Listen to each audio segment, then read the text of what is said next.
First ever factory outlet Mukunda jewelleries, Kukatpally, Khammam, Kothapet, Somajiguda, Hanamkonda and Suchitra. నమస్కారం, మీరు చూస్తుంది సుమన్ టీవీ. నేను మీ కీర్తి. సుమన్ టీవీ ప్రేక్షకులందరికీ శ్రీ విశ్వవసునామ సంవత్సర ఉగాది శుభాకాంక్షలు. తెలుగువారి సంవత్సరాది ఉగాది. క్రోధి నామ సంవత్సరానికి టాటా బై బై చెప్తూ కొత్త సంవత్సరానికి కొత్త ఆలోచనలతో ముందడుగు వేస్తున్నాం. పోయిన సంవత్సరం ఎన్నో విషయాల్లో ఒక ముందడుగు వేసుంటాం, కొన్నిసార్లు వెనకడుగు కూడా వేసుంటాం. అనుకున్న పనులు అనుకున్న సమయానికి కాకపోయిండొచ్చును.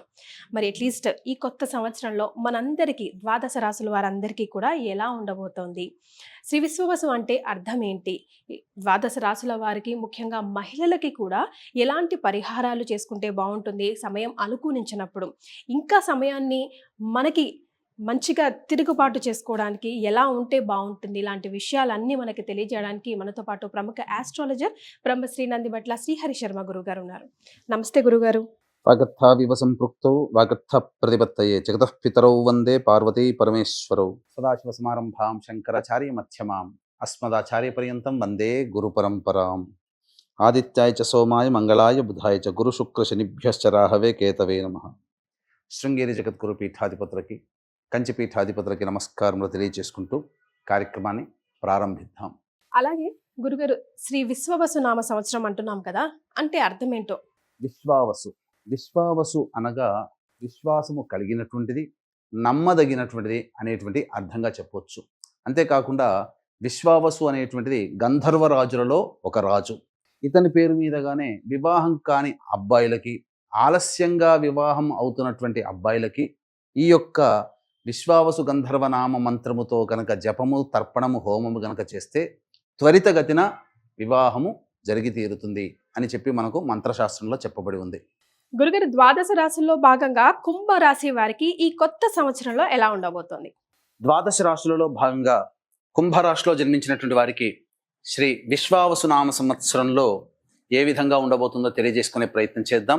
ఈ 12 మాసాలని 3 టైమ్ జోన్స్ లాగా డివైడ్ చేసుకుంటే ఏ టైం జోన్లో గ్రహాలు అనుకూలంగా ఉంటాయి, ఏ టైం జోన్లో గ్రహాలు ప్రతికూలంగా ఉంటాయి, ఎప్పుడు ఎటువంటి పనులు ప్రారంభించాలి అనేటువంటి విషయాల గురించి క్లుప్తంగా తెలుసుకుందాం. ముందుగా ఈ యొక్క కుంభరాశిలో జన్మించినటువంటి వారికి ఆదాయం 8, వ్యయం 14, రాజ్యపూజ్యం 7, అవమానం 5. ఆదాయానికి మించినటువంటి ఖర్చులు ఉంటాయి. అలాగే పేరు ప్రతిష్టలకు ఏమాత్రం కూడా తగ్గేది ఉండదు అనేటువంటి విషయాన్ని కూడా మనం తెలుసుకోవచ్చు. ఇక గమనించుకున్నట్లయితే టైప్ 1 జోన్లో భాగంగా ఉగాది నుంచి మే 14వ తారీఖు వరకు వృషభ రాశిలో గురు సంచార ప్రభావం. ఈ కారణం చేత కొన్ని ప్రయత్నాలలో ఆటంకాలు అనేటువంటివి ఉంటాయి. సహజంగానే కొన్ని ఇబ్బందికర పరిస్థితులు ఫేస్ చేయాల్సినటువంటి పరిస్థితి ఈ గురు ప్రభావంలా ఉంటాయి. కానీ ఎల్లకాలము కూడా ఒకే విధంగా ఉండదు కదా. దైవము కూడా అనుకూలిస్తూ ఎక్కువ కాలం ఈ కుంభరాశిలో జన్మించినటువంటి వారికి మంచి జరిగే అవకాశాలు కూడా ఉండబోతున్నాయి.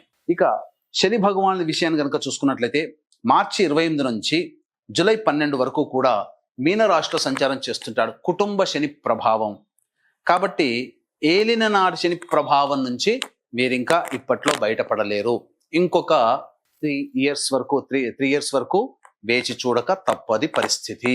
ఇది గమనించినటువంటి కాబట్టి ఏతావాత రాహు కూడా మీనరాశిలోనే సంచారం చేస్తున్నటువంటి కారణం మే 16 నుంచి కుంభరాశిలోకి, అలాగే సింహరాశిలోకి కేతు సంచార ప్రభావం కావున ప్రధానమైనటువంటి రాహువు, కేతువు, గురు, శనులు కూడా మే 14వ తారీఖు వరకు అనుకూలంగా లేని కారణం చేత కొన్ని విపత్కరమైనటువంటి పరిస్థితులు ఉంటాయి. కాబట్టి నూతన ఉద్యోగం కోసం కానీ, వ్యాపార విస్తరణకు సంబంధించి కానీ, ఏదైనా కానీ జీవితంలో పైకి వచ్చేటువంటి సంబంధించినటువంటి ఏది కూడా చేపట్టకపోవడమే చాలా మంచిది. కాలం కలిసి రానప్పుడు మనం తగ్గి ఉండడం నేర్చుకోవాలి. ఈ సూత్రాన్ని పాటిస్తూ ఉన్న దాంట్లోనే కొనసాగుతూ మీరు ప్రయత్నం చేస్తే చాలా అద్భుతమైనటువంటి ఫలితాలని పొందలేకపోయినా సామాన్యంగా ఈ టైప్ 1 జోన్ మాత్రం మీరు గడుపుతారు. అంటే ఏంటి, నష్టము రాకుండా తృప్తిగా ఉన్నట్లయితే నష్టము రాకుండా మీరు జీవిస్తారు. కానీ విద్యార్థులు మాత్రం బాగా కష్టపడితే తప్ప ఫలితము పొందనటువంటిది. విద్యార్థులకి విజయం అంత సునాయాసముగా కాదు అనేటువంటిది గ్రహ సంచారం తెలియజేస్తుంది. కాబట్టి మీరు ఈజీగా తీసుకోకండి, కష్టపడే ప్రయత్నం చేయండి, అన్ని విధాలుగా అనుకూలంగా ఉంటుంది. ఇక టైప్ 2 జోన్లో భాగంగా మే 14 నుంచి సెప్టెంబర్ 27 వరకు మిథున రాశిలో సంచార ప్రభావం చేత కుంభరాశిలో జన్మించినటువంటి వారికి అద్భుతమైనటువంటి సమయం ఈ మే 14 నుంచి సెప్టెంబర్ 27 వరకు గురువు అనుకూలంగా ఉండబోతున్నాడు. కాంపిటేటివ్ ఎగ్జామ్స్ మే 14 తర్వాత ఉన్నట్లయితే దాంట్లో విజయం మీ సొంతమని చెప్పవచ్చు. నూతన వ్యాపార విస్తరణ, ఉద్యోగ ప్రాప్తికి సంబంధించి ప్రయత్నాలు, ప్రమోషన్లతో కూడుకున్నటువంటి బదిలీలతో కూడుకున్నటువంటి ప్రమోషన్స్ అన్నీ ఈ మే 14 నుంచి సెప్టెంబర్ 28 మధ్య కాలంలో పూర్తి చేసుకుంటారు. ప్రభుత్వ ప్రైవేట్ రంగంలో పనిచేస్తున్నటువంటి వాళ్ళకందరికీ కూడా అనుకూలవంతమైనటువంటి సమయంగా చెప్పవచ్చు. గొప్ప గొప్ప పనులన్నీ కూడాను పెద్దల యొక్క సహాయ సహకారాలతో మీరు చక్కగా పూర్తి చేసుకుంటారు. రాని బాకీలు వసూలవుతాయి. ధనపరమైనటువంటి సమస్యలన్నీ కూడా తీరిపోతాయి. సంతానం కోసం ఎదురు చూసేటువంటి వ్యక్తులకి సంతాన ప్రాప్తి లభిస్తుంది. విద్యాపరంగా అభివృద్ధిలో ఉంటారు. ఉద్యోగపరంగా, వ్యాపారపరంగా చాలా సంతోషకరమైనటువంటి జీవితాన్ని మే 14 నుంచి సెప్టెంబర్ 27 వరకు పొందుతారని చెప్పవచ్చు. ఇందులో భాగంగా శని కూడా చూసుకున్నట్లయితే మార్చి 29 నుంచి జూలై 12వ తారీఖు వరకు మీనరాశిలో సంచారం చేస్తున్న, జూలై 13 నుంచి అక్టోబర్ 10 వరకు కూడా మీనరాశిలో వక్రీకరించినటువంటి కారణం చేత జన్మ శని ప్రభావము, అలాగే ఈ మే 16 నుంచి జన్మ రాహు ప్రభావం కూడా ఉన్నటువంటి కారణం చేత కొంత మానసికమైనటువంటి చికాకులు ఎదుర్కోక తప్పదు. వ్యవహార పరంగా అన్ని విధాలుగా బాగుంటున్నా మీకు మానసికంగా అంతర్గతంగా ఏదో లోపంతో ఇబ్బంది పడుతూ ఉంటుంటారు. కుటుంబ పరంగా జాగ్రత్తలు పాటించాల్సినటువంటి పరిస్థితి.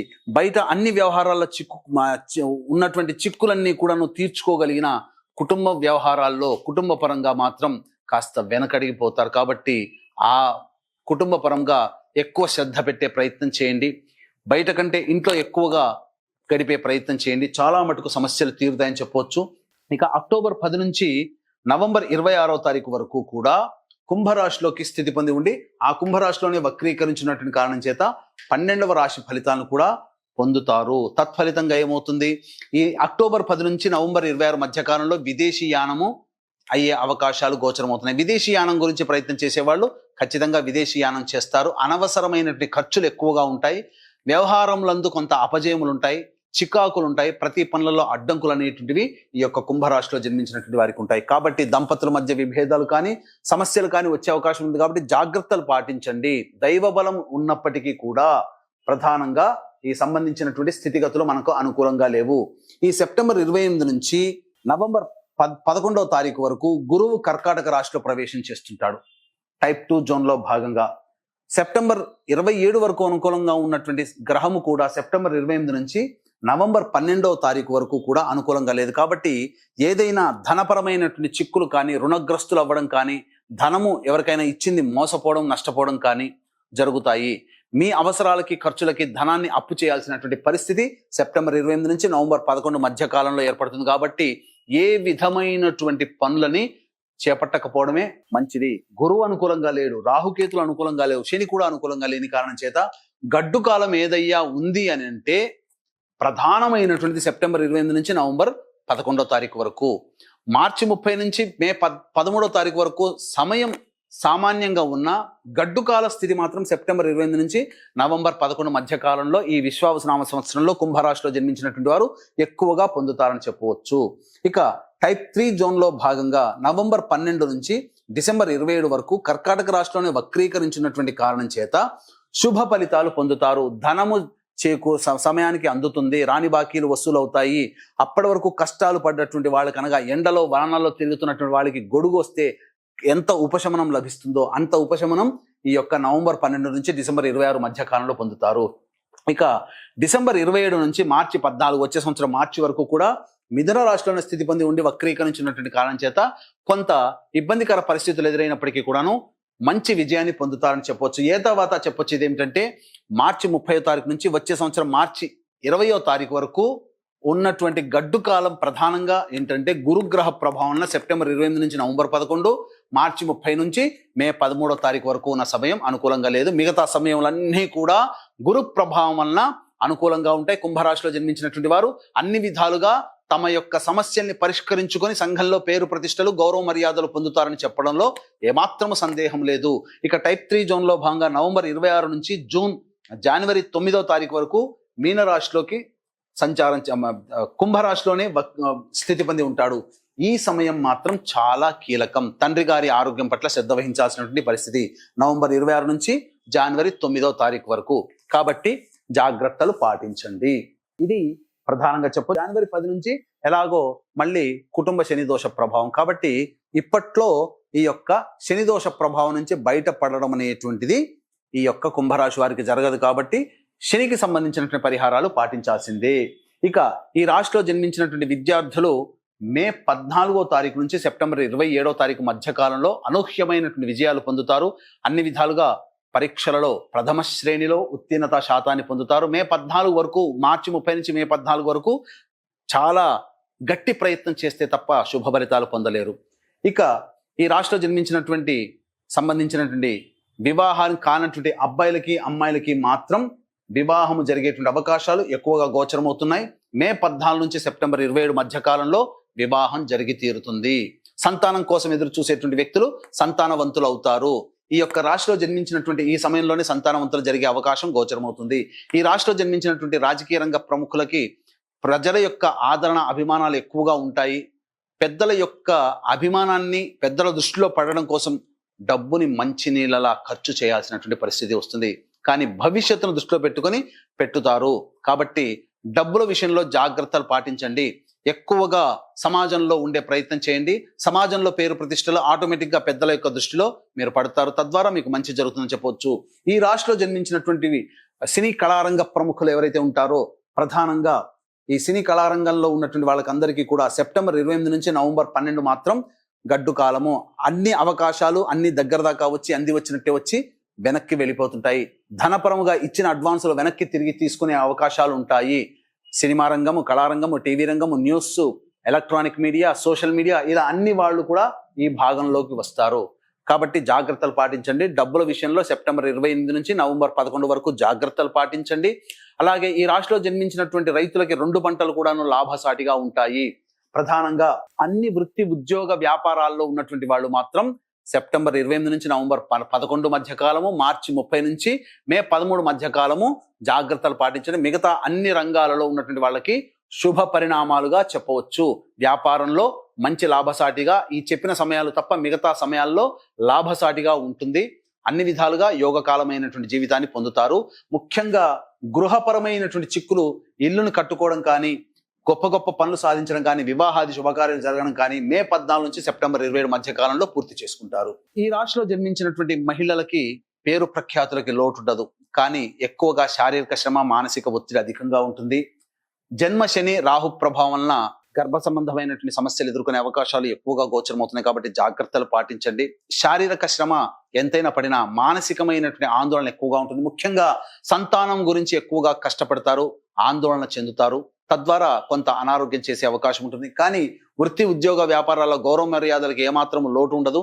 కానీ ధనాన్ని నష్టపోవడం మాత్రం, ఇతరులకి మాటిచ్చింది తప్పడం మాత్రం ఈ యొక్క సెప్టెంబర్ 28 నుంచి నవంబర్ 11 మధ్య కాలంలో జాగ్రత్తలు పాటించండి. ఎవరికి కూడా డబ్బు ఇవ్వకండి, అలాగే మాట ఇవ్వకండి, బాధ్యతలు ఎక్కువగా నెత్తిన వేసుకోకండి. అనవసరమైనటువంటి చెయ్యనటువంటి పనులకి కూడా అపనిందలు పాల్గొనడం మాత్రం సెప్టెంబర్ 28 నుంచి నవంబర్ 12 మధ్య కాలంలో పొందుతారు. దంపతుల మధ్య విభేదాలు కూడా మహిళలు జాగ్రత్తలు పాటించాల్సింది. సెప్టెంబర్ 28 నుంచి నవంబర్ 12 మధ్య కాలంలో విభేదాలు వచ్చే అవకాశం ఉంది. కాబట్టి అన్ని విధాలుగా మీరు ఎవరితో కలిసి పని చేస్తుంటారో ఈ సెప్టెంబర్ 28 నవంబర్ 12 మాత్రం జాగ్రత్తలు పాటించండి. ఎక్కువగా బాధ్యతలు నెత్తిన వేసుకొని మీరు అభాసు పాలు కాకండి. ఎందుకంటే గ్రహములు అనుకూలంగా లేవు.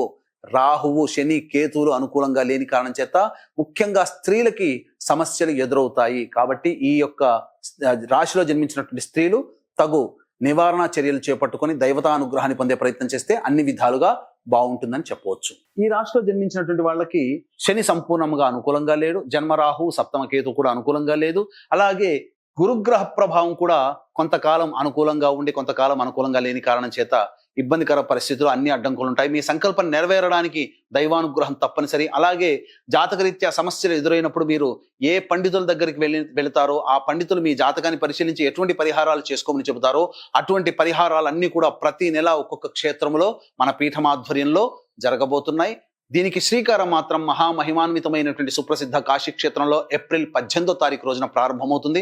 మీ సంకల్పం నెరవేరడం కోసం సంకల్ప సిద్ధి హోమాలు, జాతక సమస్యల నివారణ కోసం సర్వదోష నివారణ పూజల హోమాలు అనేటువంటివి ఏప్రిల్ 18వ తారీఖు రోజున కాశీ క్షేత్ర కేంద్రముగా ప్రారంభం చేసి 12 నెలల పాటు ఒక్కొక్క క్షేత్రంలో ఈ కార్యక్రమాలు నిర్వహించడం జరుగుతుంది. అతి సామాన్య మానవుడు కూడా పాల్గొనే విధంగా కార్యక్రమ రూపకల్పన చేయడం జరిగింది.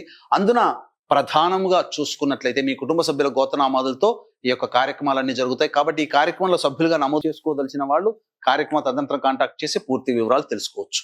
ఇక ఈ రాశిలో జన్మించినటువంటి వాళ్ళు నిరుద్యోగస్తులు, అలాగే ఉద్యోగం చేస్తున్న వాళ్ళు ఎప్పుడు ఉద్యోగం మారాలి, ఎప్పుడు ఉద్యోగ ప్రయత్నాలు చేయాలి, వ్యాపార విస్తరణ ఎప్పుడు చేసుకోవాలి, వ్యాపారము ఎప్పుడు మంచి సమయం ప్రారంభించాలి అని అనుకుంటే ఈ సంవత్సరం ఏప్రిల్ 13 నుంచి మే 13 మధ్యకాలము, అలాగే జూలై 16 నుంచి ఆగస్టు 16 ఉన్నటువంటి మధ్యకాలం, నవంబర్ 16 నుంచి వచ్చే సంవత్సరం జనవరి 13 ఉన్నటువంటి మధ్యకాలము సంపూర్ణముగా యోగ కాలముగా చెప్పబడి ఉంది. కాబట్టి జాగ్రత్తలు పాటించండి. ఆ సమయంలో మీరు ఉద్యోగ ప్రయత్నాలు చేసుకున్నా, వ్యాపారం ప్రయత్నాలు ప్రారంభించుకున్నా, వ్యాపార విస్తరణ చేసుకున్నా ఉద్యోగ మార్పులకి అనుకూలంగా ఉండేటువంటి సమయంగా చెప్పవచ్చు. విశ్వావసు నామ సంవత్సరంలో కొన్ని సమయాలు మాత్రం కీలకంగా ఉంటాయి. వాహనాన్ని నడిపేటప్పుడు జాగ్రత్తలు పాటించాలి. అనారోగ్య సమస్యలు, కుటుంబ కలహాలు, వృత్తి ఉద్యోగాల మార్పులు అనేటువంటివి కొన్ని సమస్యలు ప్రతికూలంగా ఉంటాయి. కాబట్టి కొన్ని సమయాలు ప్రతికూలంగా ఉంటాయి. కాబట్టి ఆ సమయాలు ఏందో తెలుసుకుందాం. మార్చి 30 నుంచి జూన్ 5వ తారీఖు వరకు దంపతుల మధ్య విభేదాలు కానీ, భాగస్వామ్యుల మధ్య విభేదాలు కానీ, అలాగే చేస్తున్నటువంటి వృత్తి ఉద్యోగాల్లో ఇబ్బందికర పరిస్థితులు కానీ ఎదురవుతాయి. కాబట్టి జాగ్రత్తలు పాటించండి. ఇక జూన్ 5 నుంచి జూలై 27వ తారీఖు వరకు మాత్రం ఆరోగ్యం పట్ల శ్రద్ధ వహించాల్సినటువంటి పరిస్థితి, అలాగే కుటుంబ సమస్యలు, ధనము నష్టపోవడం అనేటువంటిది జరుగుతుంది. కాబట్టి జాగ్రత్తలు పాటించండి. ఇతరులతో వాగ్వివాదాలు, ఇతరులతో ఉన్నటువంటి స్నేహము, బంధములు కోల్పోయే అవకాశం గోచరమవుతుంది. ఇక అక్టోబర్ 20 నుంచి డిసెంబర్ 26వ తారీఖు మాత్రం ఉద్యోగ సంబంధంగా ఇబ్బందికర పరిస్థితులు, ఎక్కువగా కోపాన్ని ప్రదర్శించాల్సినటువంటి పరిస్థితులు ఎదురవుతాయి. అలాగే ప్రధానంగా చూసుకున్నట్లయితే గృహంలో చిక్కులు సమస్యలు ఎదురవుతాయి. గృహ నష్టము, వాహన నష్టం జరిగేటువంటి అవకాశం, వాహన ప్రమాదాలు చోటు చేసుకునే అవకాశం ఉంటుంది. సంతాన పరంగా ఇబ్బందులు ఎదుర్కొంటారు. కాబట్టి జాగ్రత్తలు పాటించండి. ఇవి చెప్పినటువంటివి. ఇక మీ జాతకరీత్యా దోషాలు తొలగిపోవడం కోసం, అలాగే మీ యొక్క సంకల్పం ఈ సంవత్సరం నెరవేరడం కోసం సంకల్ప సిద్ధి, సర్వదోష నివారణ పూజలు, హోమాలు అనేటువంటివి కాశీ క్షేత్రము కేంద్రముగా ఏప్రిల్ 18వ తారీఖు రోజున ప్రారంభం జరుగుతాయి. ప్రతి నెల మీ కుటుంబ సభ్యుల గోత్రనామాలతో చేయించడం జరుగుతుంది. ముఖ్యంగా మృత్యుంజయ హోమం కూడా చేయించడం జరుగుతుంది. అవకాశం ఉన్న వాళ్ళు ఇట్టి కార్యక్రమంలో సభ్యులుగా నమోదు చేసుకోవచ్చు. చాలా సంతోషం గురుగారు, ధన్యవాదాలు. సర్వం శ్రీ ఉమామహేశ్వర పరబ్రహ్మార్పణమస్తు.